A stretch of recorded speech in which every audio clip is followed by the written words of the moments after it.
Ito ang iniwan ng Bagyong Pepeng sa halos 3 araw na nakababad ang mga aklat na ito at mga records na hindi na mapapakinabangan pa. Aabutin pa umano ng 1 linggo bago maibalik ang klase sa Castañeda Elementary School sa La Paz, Tarlac matapos malubog sa tubig baha na umabot hanggang dibdib.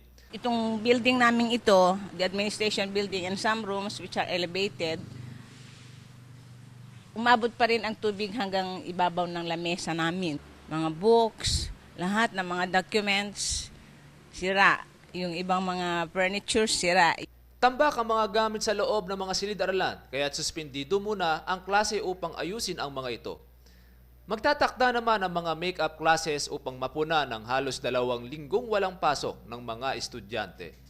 Bukod dito, lubog din ang Lara, Makalong, Lumboy na kasalukuyang nire-recover ang mga pwede pang pakinabangan.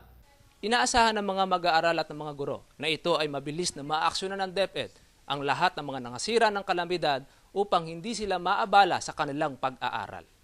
Hataw Balita, Berhilio Buna, UNTV News Worldwide. Ito ang balita, Berhilio Buna, UNTV News Worldwide.